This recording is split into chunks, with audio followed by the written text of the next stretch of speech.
World War I erupted in Europe during the presidency of Woodrow Wilson and the Texas governorship of James E. Parr Ferguson. The spark came on June 28, 1914, when a Serbian nationalist assassinated Archduke Franz Ferdinand, heir to the Austro-Hungarian throne, and his wife. Austria-Hungary's declaration of war on Serbia triggered a web of alliances that transformed a regional crisis into a continent-wide conflict. Yet the catastrophe was years in the making. The unification of Germany, after the Franco-Prussian War of 1870–71, redrew the balance of power. The humiliating defeat pushed France into an alliance with Russia. It stipulated that an attack on one of the powers was an attack on the other. Thus, Germany faced the prospect of an unwinnable two-front war. Germany attempted to counterbalance it by joining into an alliance of its own with Austria-Hungary. In order to deal with the Franco-Russian alliance, Germany developed a plan designed to defeat one power quickly and face the other. Since 1905, Germany developed the Schlieffen Plan, which would have the bulk of the German army sweep through France and force the French to sue for peace. After that, it would join the remainder of the army to face the Russians. In addition, Germany embarked on a naval building campaign to establish a formidable surface fleet based on Alfred T. Mahan's book, The Influence of Sea Power on History. German Kaiser Wilhelm II devoured the book and dreamed of a German navy.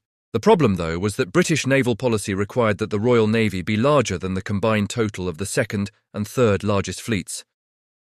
The German build-up began an arms race between Germany and Britain that would only be surpassed by the Cold War and nuclear weapons. Following Franz Ferdinand's assassination, Austria issued an ultimatum to Serbia, which it blamed for the Archduke's death. Unable to comply with every demand, Serbia failed, and Austria declared war on July 28. Germany would declare war on Russia on August 1st, and France on the 3rd. The next day, it began its invasion, which required advancing through neutral Belgium. That action brought in Britain and its empire. Across Europe, many greeted the crisis with parades and illusions of a short, glorious campaign. They would soon discover the grim reality of industrial warfare in the trenches. The United States initially proclaimed neutrality. Neutrality allowed commerce with both sides, so American producers, including Texans, sold cotton, cattle, oil, and manufactured goods abroad, especially via the newly opened Houston ship channel. In practice, British naval power and wartime finance tilted trade and loans toward the Allies. Texan attention also remained fixed on the Mexican Revolution and border instability, which sent more than 100,000 migrants north into Texas between 1910 and 1920. It also complicated U.S. diplomacy with Germany and Britain because of Mexico's oil and strategic position. German submarine warfare steadily eroded American neutrality. On May 7, 1915, a German U-boat torpedoed the British liner Lusitania off Ireland, killing over 1,100 people, including more than 120 Americans, and several with Texas ties. The outrage pushed President Wilson toward a harder line, even as many Texans and their newspapers urged caution.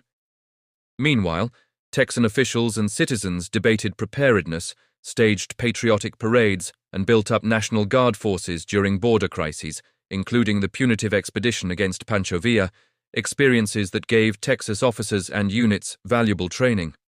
Germany temporarily curtailed submarine attacks, but on January 31, 1917, announced a resumption of unrestricted warfare, gambling it could starve Britain into submission before the United States could make a difference. That same winter, Britain intercepted and revealed the Zimmermann Telegram, Germany's secret proposal urging Mexico to ally with the Central Powers in exchange for help reclaiming Texas, Arizona, and New Mexico. The note inflamed Texas opinion and linked border insecurity to the European war in the public mind. After German submarines sank additional U.S. ships in March, Wilson asked Congress for a declaration of war. On April 6, 1917, the United States entered the conflict to make the world safe for democracy. Mobilization transformed Texas. Congress passed the Selective Service Act in May 1917, instituting a nationwide draft. Roughly 990,000 Texas men registered by war's end. About 184,000 Texans served in uniform, including more than 31,000 African Americans and approximately 5,000 Mexican or Mexican-American soldiers. Most black troops served in segregated units and were often relegated to labor battalions. Texans fought with the 92nd and 93rd Divisions in the Meuse-Argonne offensive, and some received France's Croix de Guerre. Discrimination limited opportunities for black and Mexican-American service members, yet many served with distinction. 4 Texans received the Medal of Honor, including the first Hispanic American to receive it. About 5,000 Texans died in service, more than a third from the 1918 influenza pandemic rather than combat. Texas became a national training hub. The state hosted major camps in Waco, Houston, San Antonio, and Fort Worth. In addition to training camps for the Army, Texas also trained pilots. Numerous aviation fields popped up throughout the state. More World War I pilots earned their wings at San Antonio's Kelly Field than anywhere else in the country. The Royal Flying Corps even winter trained near Fort Worth, preparing 10 U.S. squadrons for service in Europe. On the home front, Texans followed U.S. Food Administrator Herbert Hoover's plan to conserve foodstuffs for the war effort. They planted war gardens, forewent meat and flour on specific days, and learned how to can goods. Teachers promoted daily flag rituals and patriotism. Communities bought Liberty Bonds and supported the Red Cross, YMCA, YWCA, and Salvation Army. War industries raised wages and drew people from farms to cities, accelerating urbanization. Cotton prices, depressed in 1914, rebounded as wartime demand surged, but labor shortages and the Great Migration reshaped agricultural life, prompting greater reliance on Mexican and Mexican-American laborers, who, like African Americans, faced discrimination and violence. Wartime nationalism narrowed civil liberties. Under the Espionage and Sedition Acts, officials monitored dissent. Postmaster General Albert S. Burleson shuttered radical publications, and foreign-language newspapers faced scrutiny. Texas enacted loyalty laws that curtailed public expressions of German language and culture, while vigilante Americanism targeted immigrants and minorities. Local draft boards, almost entirely white and along the border, sometimes Mexican-American, administered conscription, often with racial bias. Slacker raids led to arrests, and confusion or illiteracy sometimes ensnared men who misunderstood registration rules. In September 1918, the Spanish influenza swept into Texas, first through army camps at San Antonio and Houston, prompting closures of schools, churches, theaters, and public gatherings. Hospitals and mortuaries were overwhelmed, and nearly every family felt the pandemic's toll. The armistice of November 11, 1918, and the Treaty of Versailles ended the fighting but not the war's effects in Texas.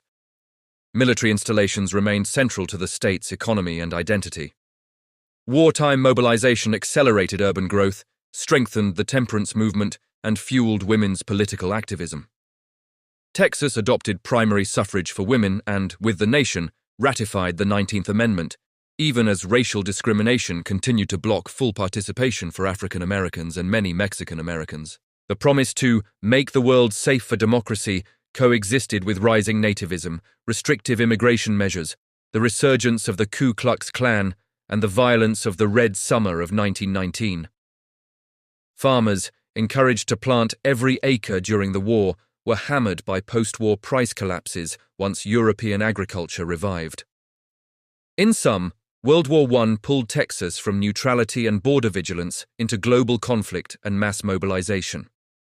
The state trained pilots and soldiers by the tens of thousands, supplied food, cotton, oil, and credit to the Allied cause, and endured the strains of pandemic, repression, and social division. Out of the upheaval came lasting change, new military infrastructure, rapid urbanization, prohibition and women's suffrage, and the growth of civil rights organizations such as the NAACP, and soon after, LULAC, shaping Texas politics and society for decades to come.